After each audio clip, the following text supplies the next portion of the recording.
नमस्ते students, welcome to tuition master. आज हम क्लास 11 पॉलिटिक्स का चैप्टर नंबर 1 कर रहे हैं, कॉन्स्टिट्यूशन व्हाई एंड हाउ।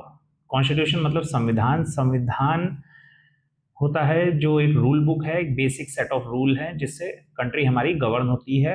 कैसे इलेक्शन होंगे, प्रेसिडेंट कैसे बनेगा, प्राइम मिनिस्टर की फंक्शनिंग क्या है, ये जितना भी एंटायर सिस्टम है कंट्री का, वो सब हमारे कॉन्स्टिट्यूशन में लिखा हुआ है। उसकी बातचीत हम करते हैं। तो इस चैप्टर में से सबसे पहला जो क्वेश्चन इंपॉर्टेंट बनता है, why do we need a constitution, हमें जरूरत ही क्यों पड़ी कॉन्स्टिट्यूशन की।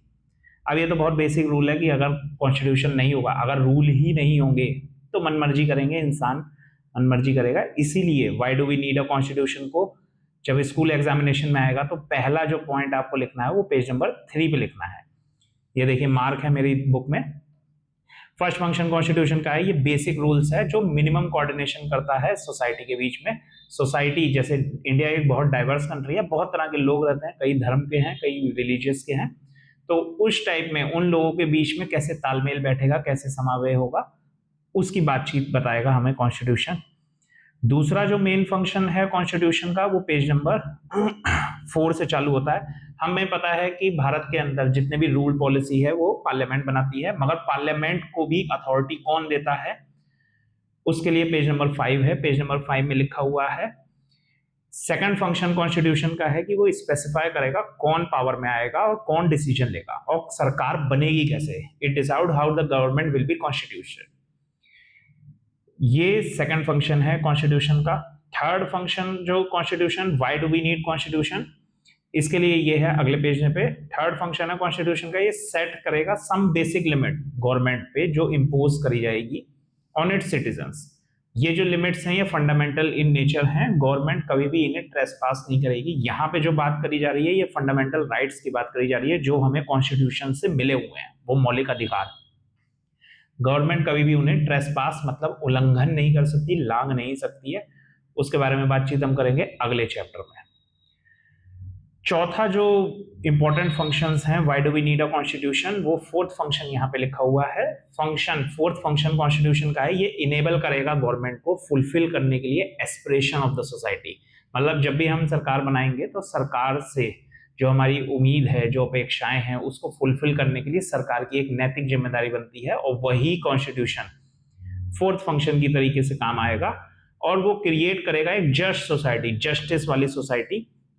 जस्टिस अब 3 तरीके की होती है, इसे हम आगे थोड़ा समझेंगे। 3 तरह की जस्टिस होती है, social justice, economic justice and political justice. अब आगे हम बात करते हैं इसमें हमारे चैप्टर में कि किस तरह से अथॉरिटी क्या है कॉन्स्टिट्यूशन की। अथॉरिटी का मतलब कि कैसे बना कॉन्स्टिट्यूशन और हम लोग इतने सालों से इतना पुराना लिखा हुआ कॉन्स्टिट्यूशन कैसे मान रहे हैं, क्योंकि बाकी कंट्रीज में बहुत जगह राइट्स हुए हैं। नेपाल में राइट्स हुए, म्यांमार में हुए, हर एक कंट्री में। पाकिस्तान हमारा जो पड़ोसी है उसका तो एग्जाम्पल है ही, वहां पे कुछ भी लागू ही नहीं हो पाया, हर बार आर्मी रूल रहा। देखिए इंडिया का जो कॉन्स्टिट्यूशन है वो कॉन्स्टिट्यूएंट असेंबली द्वारा लिखा गया। कॉन्स्टिट्यूएंट असेंबली मतलब एक सभा है जहां पे लिखा गया।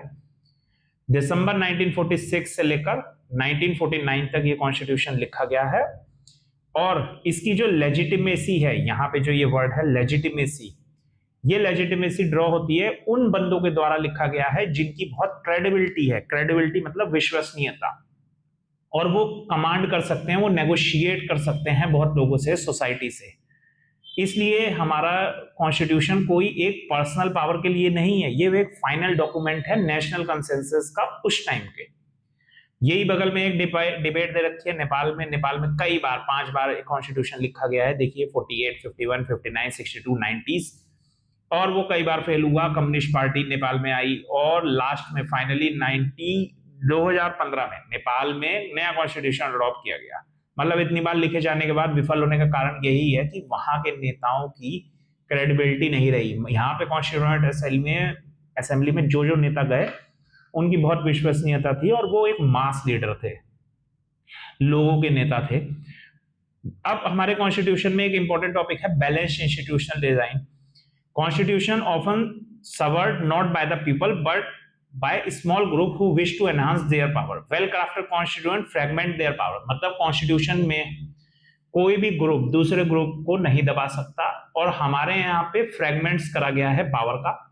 इंडियन कॉन्स्टिट्यूशन में हॉरिजॉन्टल डिस्ट्रीब्यूशन है, पावर्स 3 तरीके से डिवाइडेड है, legislative, executive and judiciary. Legislature कौन होते हैं? नेता लोग जो कानून बनाएंगे। एग्जीक्यूटिव जो उन्हें इंप्लीमेंट करेंगे, who implements the law, like IAS IPS कहने को। जुडिशरी जो इन दोनों पे नजर रखेगा कि जो लेजिस्लेचर ने कानून बनाया क्या वो सही है, और अगर वो सही है तो एग्जीक्यूटिव द्वारा क्या उसका पालन किया जा रहा है, क्या वो इंप्लीमेंट हो रहा है कि नहीं हो रहा है। ये जुडिशरी मतलब तीनों ही ऑर्गन चेक्स एंड बैलेंसेस पे काम करते हैं, तो ये एक राइट बैलेंस करते हैं। आगे कॉन्स्टिट्यूशन को एक लिविंग डॉक्यूमेंट माना गया है। एक हमारी ये चैप्टर है 9 में, इसमें हम पढ़ेंगे किस तरीके से इसको लिविंग डॉक्यूमेंट माना गया है। अब हाउ कॉन्स्टिट्यूशन वाज मेड, ये सेकंड मोस्ट इंपॉर्टेंट क्वेश्चन है कि कैसे कॉन्स्टिट्यूशन बना। कॉन्स्टिट्यूशन की पहली सिटिंग देखिए अनडिवाइडेड इंडिया में लगी थी 9 दिसंबर 1946, जब पाकिस्तान नहीं बना था। फिर उसके बाद 14 अगस्त 1947 को इनडायरेक्ट इलेक्शन के द्वारा, इनडायरेक्ट मतलब लोगों द्वारा नहीं चुने गए हैं, जो प्रोविंस में नेता लोग थे उन्हीं के द्वारा चुने गए हैं। प्रोविंशियल इलेक्शन से उन्हें बुलाया गया मेंबर्स को। 1935 में जो प्रोविंशियल लेजिस्लेटिव असेंबली बनी थी, गवर्नमेंट ऑफ इंडिया एक्ट 1935 में भारत को थोड़ी बहुत ऑटोनॉमी मिल गई थी, उससे प्रोविंस बना दिए गए थे। प्रोविंस मतलब राज्य। अब राज्यों से बंदे चुन के कॉन्स्टिट्यूएंट असेंबली में भेजे गए। कैसे भेजे गए? उस मिशन का नाम बोला गया cabinet mission. Each province, province मतलब राज्य, प्रिंसली स्टेट जहां पे राजा का कब्जा था, हालांकि राजा भी गुलामी था अंग्रेजों का, मगर फिर भी राजा को पपेट रूलर की तरह देखा गया था। हर एक प्रोविंस या प्रिंसली स्टेट में से सीट्स को अलॉट किया गया था प्रोपोर्शनल टू इट्स पॉपुलेशन। एक सीट दी गई थी 10 लाख में से, ये रेशियो दे रखा है। और प्रोविंस से 292 मेंबर्स आए थे और प्रिंसली स्टेट से 93 मेंबर्स आए थे। इन्हें जो प्रोविंस के अंदर सीट्स थी वो 3 मेन कम्युनिटीज में डिवाइडेड थी, मुस्लिम, सिख और जनरल। मेंबर्स जो थे प्रोविंस के अंदर जो आए थे 292, वो पीआर सिस्टम से आए थे। PR system, proportional representation with single transferable vote, ये वोटिंग का सिस्टम है जैसे हम आगे पढ़ेंगे। आगे प्रिंसली स्टेट से डायरेक्ट कंसल्टेशन मतलब राजा द्वारा कंसल्टेशन करके उन्हें भेजा गया था। अब आगे की composition of constituent assembly.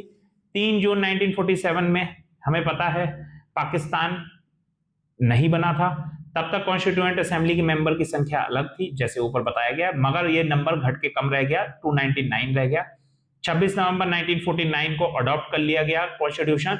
284 members की प्रेजेंस में 24 जनवरी 1950 को हमने अपने कॉन्स्टिट्यूशन को पास कर दिया और 26 जनवरी 1950 को वो लागू कर दिया गया। उसी को हम रिपब्लिक डे बनाते हैं।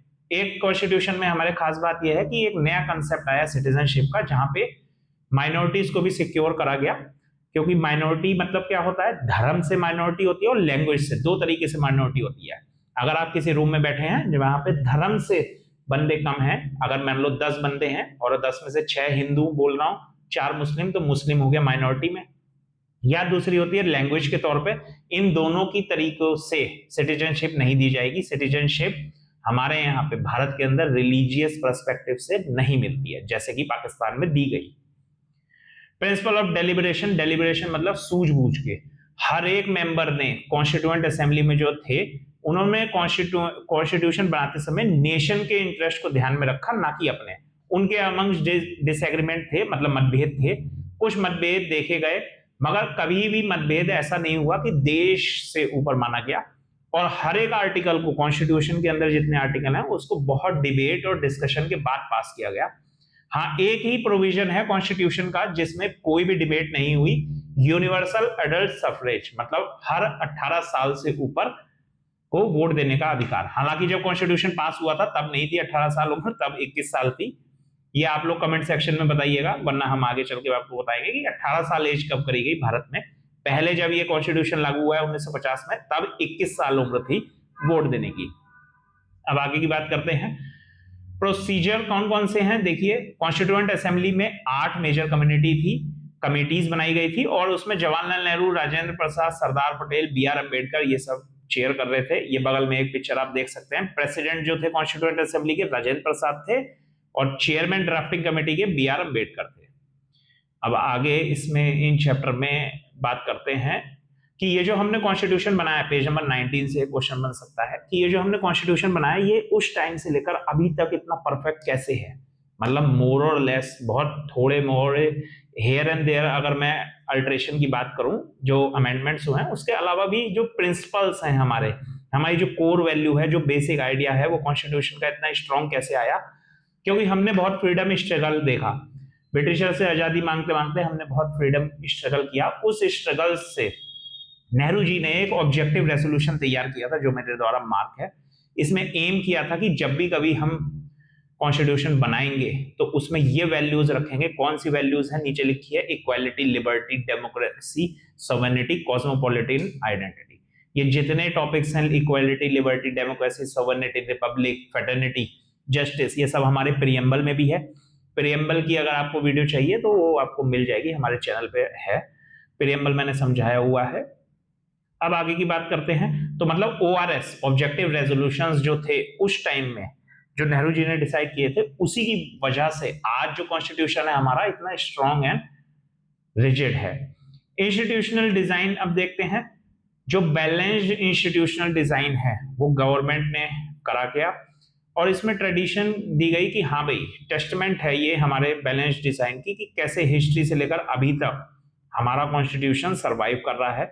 क्योंकि उस टाइम के लोगों को इतना वो नहीं था, मतलब बाकी कंट्रीज हमें देख रही थी कि हम इतनी डाइवर्स पॉपुलेशन है कि इनमें बहुत ज्यादा मतभेद होंगे, मगर ऐसा नहीं है। और हमने जो ये जितना भी कॉन्स्टिट्यूशन बनाया है, ये हमने अपने से पहले जो देश थे जो आजाद हुए हैं उनसे कॉन्स्टिट्यूशन बोरो किया गया है। ये साफ साफ लिखा है, यहाँ से बोरो किया गया है सेकंड पैरा से। But borrowing these ideas, not selfish imitation, मतलब केवल छापा नहीं किया है हमने कॉन्स्टिट्यूशन को, अपनी डिजायर्स के, अपने एस्पिरेशंस के हिसाब से मोल्ड किया है और उस हिसाब से रखा गया है। कहां कहां से हमने कॉन्स्टिट्यूशन बोरो किया है ये आप देख सकते हैं। ब्रिटिश से हमने first past the post system, election का system, parliamentary form of government, rule of law, speaker, law making procedure, ये सब लिए गए हैं। आयरिश से डीपीएसपी लिया है। डीपीएसपी हम आगे बताएंगे, गाइडलाइंस है सरकार के लिए कि किस तरह से पॉलिसी बनाई जाएगी लोगों के हित की।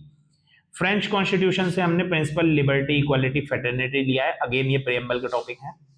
कैनेडियन कॉन्स्टिट्यूशन से क्वाजी फेडरल लिया है मैंने। क्वाजी फेडरल मतलब सेंटर ज्यादा पावरफुल है as compare to state. United States से हमने fundamental rights and judicial review लिया है। ये भी एक इंपॉर्टेंट है, पूछा जा सकता है आपने कॉन्स्टिट्यूशन, हमारा जो भारत का कॉन्स्टिट्यूशन है वो कहां कहां से हमने बोरो किया गया है, कौन कौन से आर्टिकल्स हैं। This is the first chapter from my side. अब अगर इसकी डिटेल्ड वीडियो, ये क्लास 11 के पर्सपेक्टिव से है, अगर इसकी डिटेल्ड वीडियो यूपीएससी पर्सपेक्टिव से चाहिए तो यूपीएससी कैंडिडेट्स के लिए हमारे चैनल को कृपया विजिट कर सकते हैं। Thank you so much.